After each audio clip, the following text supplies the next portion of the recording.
শূন্য আর বিজোড় হলে কি বিজোড় হলে প্রথম পদ, বিজোড় হলে কি প্রথম পদ। তো এখন তাহলে এখন যদি বলে এই ধারাটা n+5 সংখ্যক পদের সমষ্টি কত, তাহলে आंसर কত হবে? যদি জোড় হয় তাহলে যেটা বিজোড় হলে 3। ভেরি গুড, এটা आंसर হচ্ছে হলো 0 অথবা হচ্ছে হলো p3, এই দুটোর একটা হবে। আমরা জানি না n+5 জোড় হতে পারে বিজোড় হতে পারে। n এর ভ্যালু যদি 1 হয় কত হয়? n এর ভ্যালু যদি 1 হয় মানটা কত হয়? 6 জোড় না বিজোড়? জোড়। 2 হলে 7 জোড় না বিজোড়? বিজোড়। তার মানে হচ্ছে এটা জোড় হতে পারে বিজোড় হতে পারে। 4n প্লাস হচ্ছে হলো যদি আমি 4n প্লাস 5 দিই জোড় না বিজোড়? বিজোড়। শিওর জোড় পাওয়ার চান্স নাই? না বিজোড় হবে। বিজোড় হবে। যদি বলে 7n প্লাস হচ্ছে 2 জোড় না বিজোড়?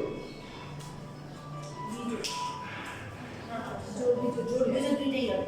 দুইটাই হতে পারে।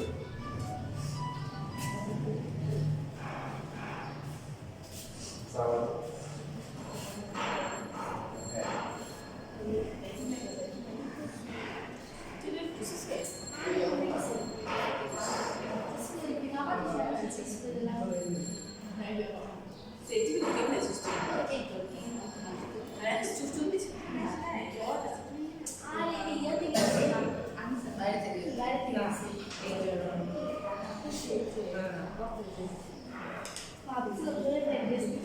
এখন দেখেন পুরো বিষয়টাকে আপনি অনেক সহজে মনে রাখতে পারেন। কারা খুব সহজে শিখতে চায় হাত তোলেন। স্যার আপনি যে সকল সংখ্যা 2n এর গুণিতক এরা হচ্ছে জোড়, আর যারা n এর গুণিতক তারা জোড়ও হতে পারে বিজোড়ও হতে পারে। গুণিতক হয় না, বুঝছিস? মনে করেন 2n কি জোড়, তাহলে 4n কত হবে? জোড়। 6n কত হবে? 2n এর গুণিতক। স্যার জোড়। 8n কত হবে? স্যার জোড়। 8n। মানে চার জোড় না মানে आंसर করতে হবে। এবার হচ্ছে যে আপনাকে 4n প্লাস 1 দিল, জোড় না বিজোড়? বিজোড়, কারণ জোড়ের সাথে এক যোগ করলে 0 6n মাইনাস 3 জোড় না বিজোড়? বিজোড়। 8n প্লাস হচ্ছে হলো 4 জোড় না বিজোড়? জোড়। বিষয় ক্লিয়ার?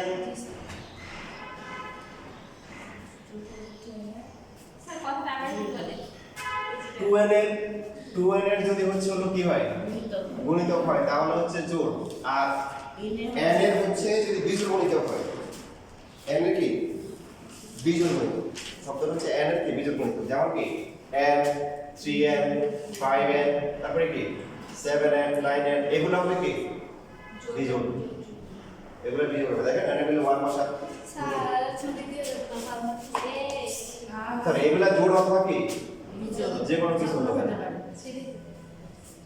তো এদের সাথে যদি কিছু প্লাস মাইনাস দেয় তা আপনি বলতে পারবেন কি হবে? এখানে ম্যাটার করবে না, কারণ এটা তো জোড় বিজোড় যে কোনো কিছু হতে পারে। সো প্লাস করে জোড় প্লাস করতে পারে, জোড় হতে পারে বিজোড় হতে পারে। ক্লিয়ার?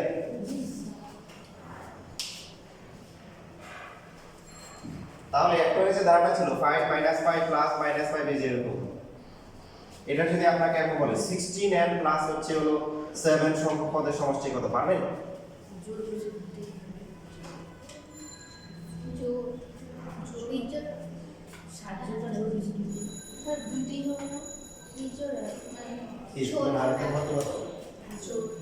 মানে আনসার কি হবে? আনসার যোগ না, মানে আনসার কি 5 হবে না 0 হবে না? আমি আনসার বলছি এত সংখ্যক পদের সমষ্টি, এই ধারাটার এত সংখ্যক পদের সমষ্টি কত হবে?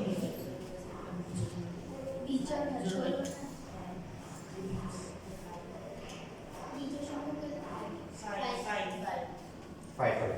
16n তো জোড় সংখ্যা, কারণ এটা 2n এর গুণিতক, মানে এক কথা 2 দিয়ে ভাগ করা যায়, 2 দিয়ে কি ভাগ করা যায়। তো এই জোড় সংখ্যাটা সাহায্য করলে বিজোড় হয়, আর বিজোড় হলে প্রথম পদ কত? 5। তো যদি এরকম দেয় যে 24n প্লাস হচ্ছে হলো 6, তাহলে এবার কত হবে? 24n প্লাস 0 হবে। গুড। আর যদি এরকম দেয় 27n প্লাস হচ্ছে হলো 2, এবার